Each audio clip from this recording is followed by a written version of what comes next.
Hey friends, it's Angela with VIPKID here bringing you a brand ambassador video, meaning that this content was created in collaboration with the head office in China, and you can ensure that it's accurate and in compliance with VIPKID's policies.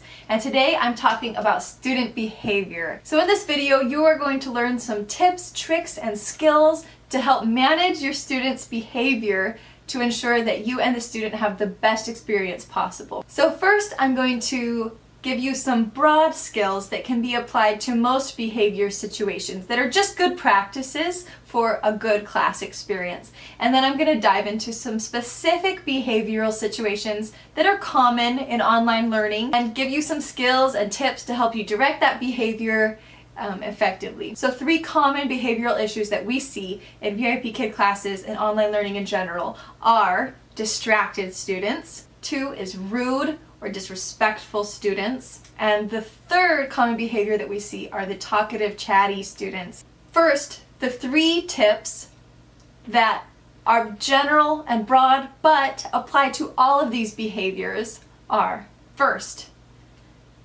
be mindful with your attention.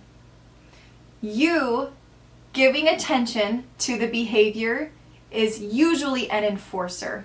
For example, a student who's scribbling, who's being naughty and distracted and is scribbling, is often doing that to get a reaction out of you, right? They're being naughty on purpose. So a lot of the times, if you just ignore the drawing and click clear, clear, clear, clear, the kid's gonna stop. Be mindful that your attention, your reprimanding them, is often an enforcer and is only going to encourage that behavior. The second general piece of advice is actually 2 parts, and it's empathy. The first is to have empathy for the student.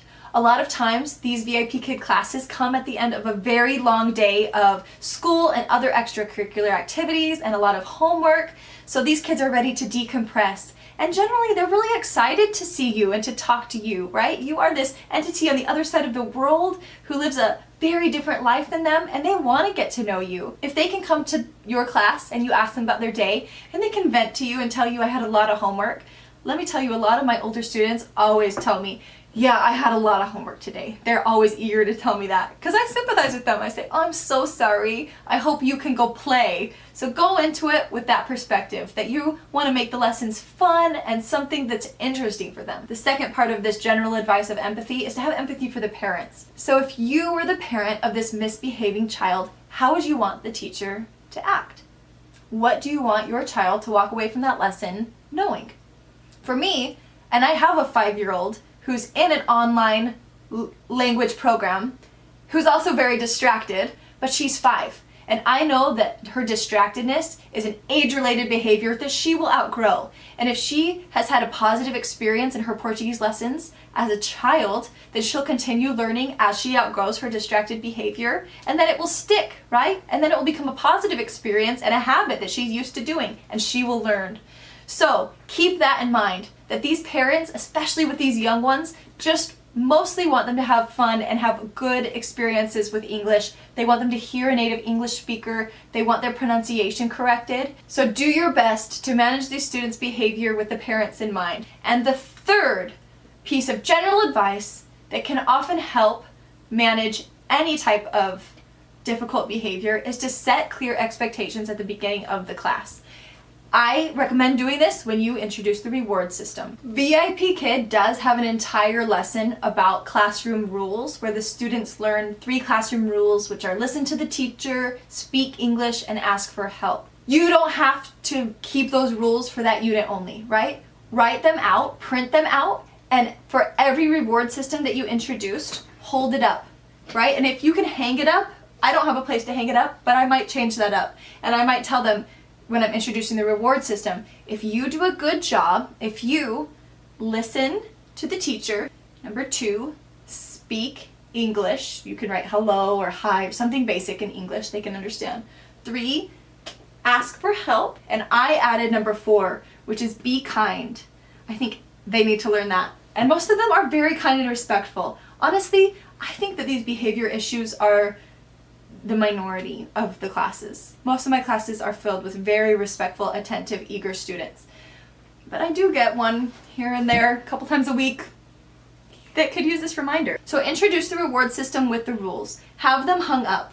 so that you can remind them throughout the lesson. If they start having problems, say, remember the rules. So that's my other piece of general advice that can help most behavior situation, is just set the expectations at the beginning of the class so the kid knows what you expect behavior-wise and that they're incentivized with your reward system to follow the rules. To this end, I'm going to let you in on my secret master reward system. It's not so secret. I shared this on the Hutong last year and got a very, very, very good response. I have used this reward system for all ages, 5 through 15, all levels, and it is always a hit. So I have the Mandarin phrase pasted on a sticky note on my computer where I can easily copy and paste it into the chat box. It says, go get paper and pencil. So when I get to the reward slide, I say, do you have paper? And I hold up paper, and I hold up a pencil, and I say, and a pencil? And even the littlest ones look around for paper and they show me, and I say, good. When you do a good job, when you follow the rules, we are going to draw, and then I'll hold up an animal. Last year at Walmart during Easter season, when they have like all the Easter basket toys out, I found this book. It's How to Draw in 5 Easy Steps Wild Animals. The 5-year-olds think it's hilarious, mostly because I'm a terrible artist and mine never turn out like this. And the older kids usually embellish it. They'll add bows or clothes or something, but theirs are usually better than mine also. But they all love this. They have something in front of them, right? They have a reason to pay attention to me because after they've completed a certain amount of slides, they know they get to add a piece to their elephant. And it's also a very good marketing tool because when your lesson is over and that kid walks away, comes back to his computer later, he has something to remember you in your lesson by. You are the drawing teacher. You are an elephant teacher. I have kids who have notebooks just full of my drawings. In China, I think that's really cool, but it also helps them remember. I want to book Teacher Angela's class, right? This is my master reward system, and it's so easy. And you can easily Google how to draw whatever. I find out what my students like. Hello Kitty, I've drawn Peppa Pig, I've drawn everything, and I just have it on my phone, and I show them, today we're going to draw Peppa Pig. And I show them the step-by-step drawing, and I do it on my whiteboard each class, and then I erase it. And so I have I don't need any tools or resources or props for it. It is so easy, it is so fun, and it's so good for every level. So there's my secret master reward system that could be very helpful for you in managing student behavior. So now let's jump into these 3 specific behavior issues that we sometimes see. The first, and I think the most common, at least for me, type of behavior issue I get is distracted students. And that makes sense. They're sitting in their own house, surrounded by their TV and their iPad and their toys and their dog and their baby sister, and there's a lot to see. There's a lot of things around them to distract them. What I would do before every lesson, whether you know anything about them or not, is ask an extension question in the intro, a rapport building question, to find something out about them, right? What did you do today? What is your favorite subject at school? What's your favorite animal? That's what I would do. What's your favorite animal? Oh, a bunny? I have a screenshot of a draw step-by-step bunny so I can show them on the spot. I've already taken interest in them. I already have a personalized reward system for them that will keep them focused. So that's my first advice for these distracted students. Find out what they're interested in so that you're more interesting than their distractions. Especially for these younger ones who love play, right? Play is such a useful educational tool, right? We are learning that more and more as research comes out on child psychology, that play is so important for a child's development. And they love it. And you can use play to teach. So if you find out your kid loves monkeys or they love whatever animal, so use a puppet, find an animal that they like, right? My little kids love this talking monkey, and they usually always make monkey sounds, but the monkey is a lot more interesting to listen to than me, to a 5-year-old. So try to keep it interesting and age appropriate. When they do get distracted, redirect. So they're distracted because whatever you've gotten into no longer has their interest or has become less interesting than something else around them. So that's where you need to change. If they're little, you need to change your voice, right? You can whisper.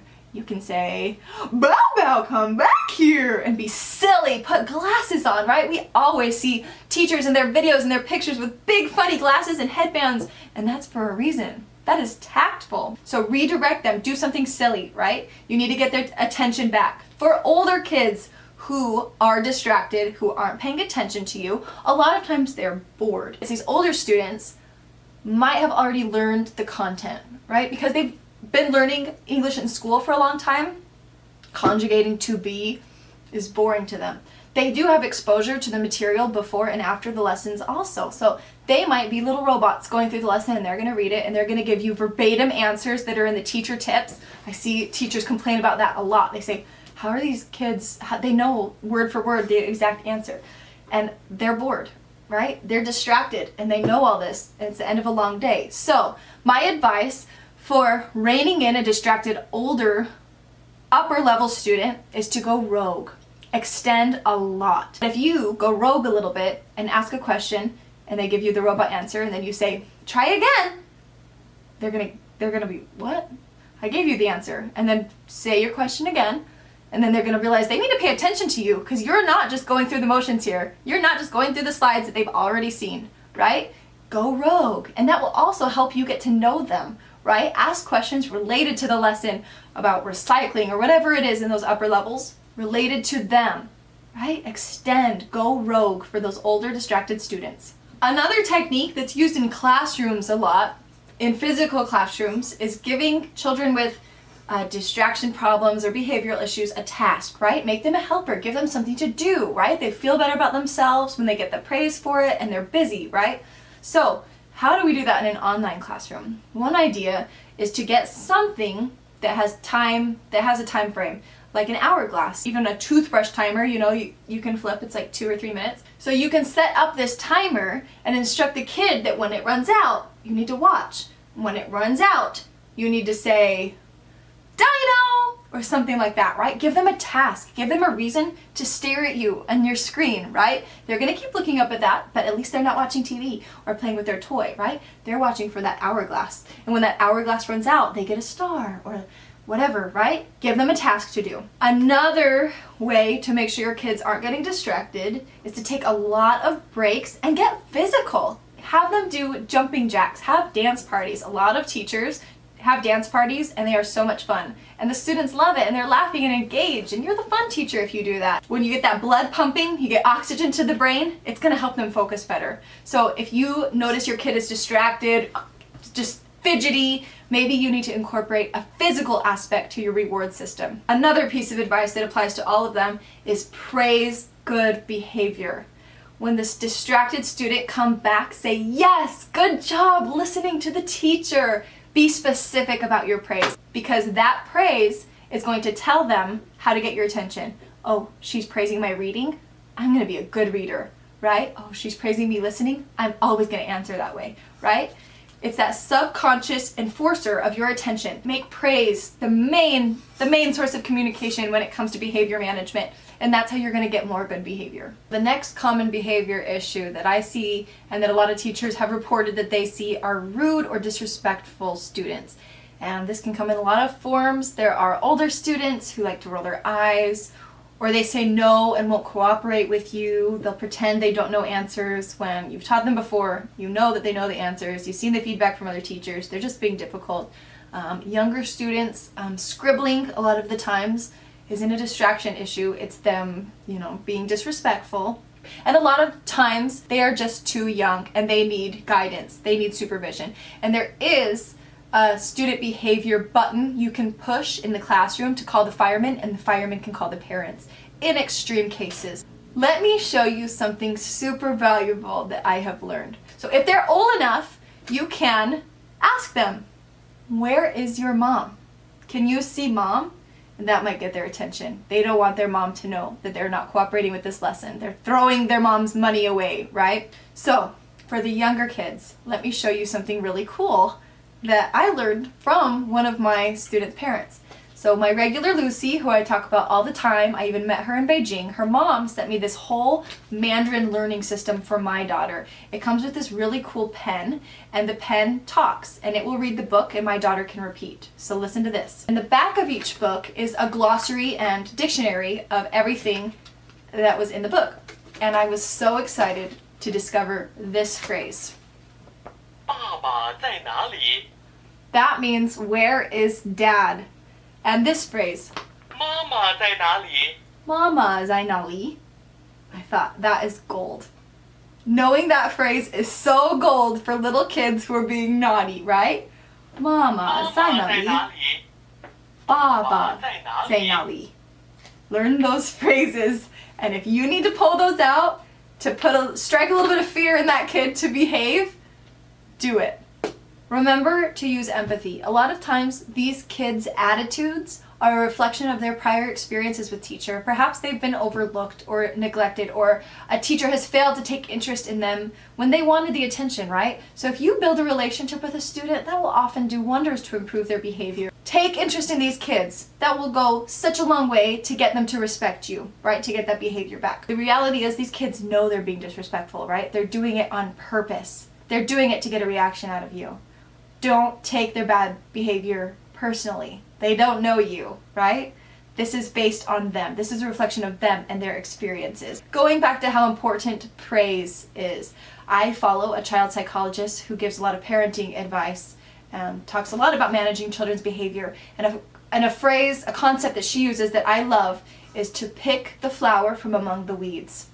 So when this disrespectful student decides, okay, I'll read, but I'm going to read very slow, or she's going to do whatever to mess it up, praise her for reading.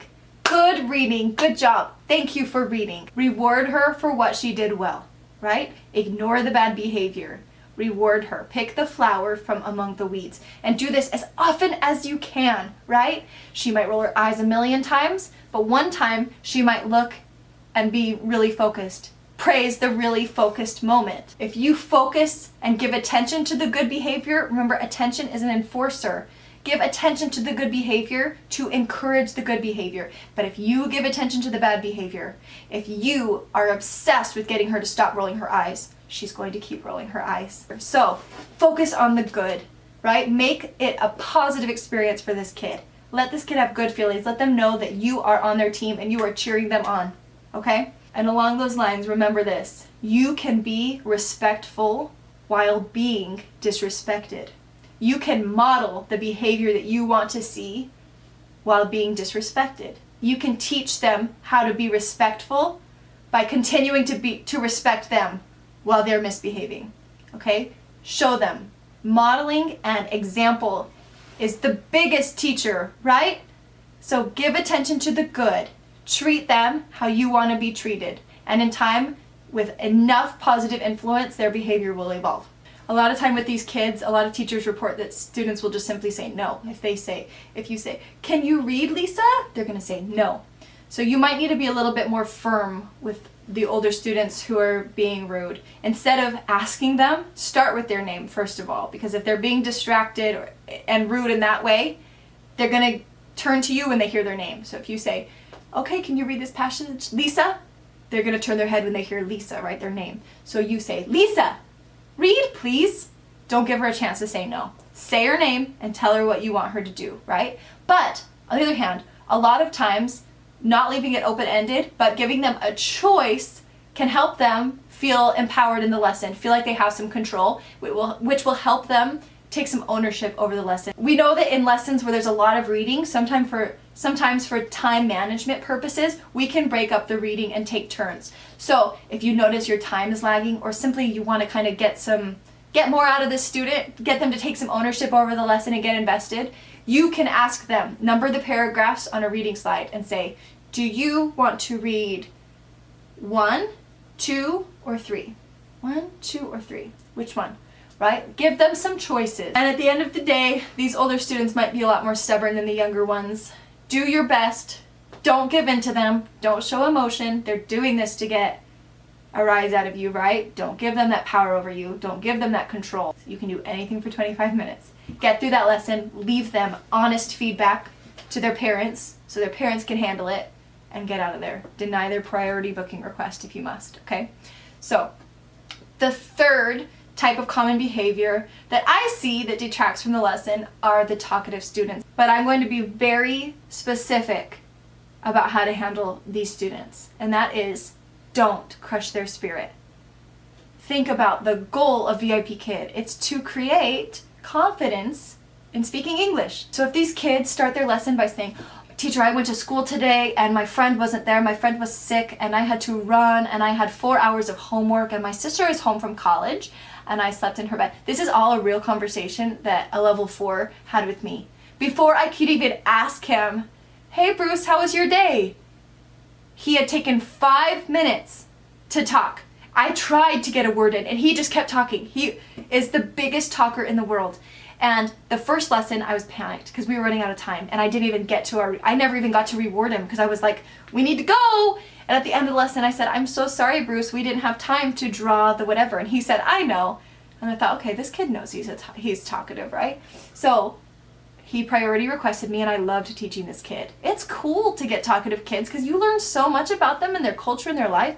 So I accepted his priority request. And the next lesson, I made his reward a talking reward. And I said, when you do a good job, I'm going to ask you a question and you get a trophy, okay?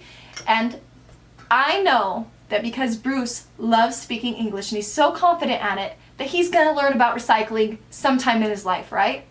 But if I crush his spirit now, if I get him in trouble or threaten to call his parents, that he's going to lose that confidence, right? And that's the exact opposite of what we want to do, right? We want to empower these kids for the future, right? So if they're talkative, that's fine. But just try to direct them gently back to the lesson. Ask a question that ties in what they're talking about to the lesson, right? Do not crush their spirits. Do not, right?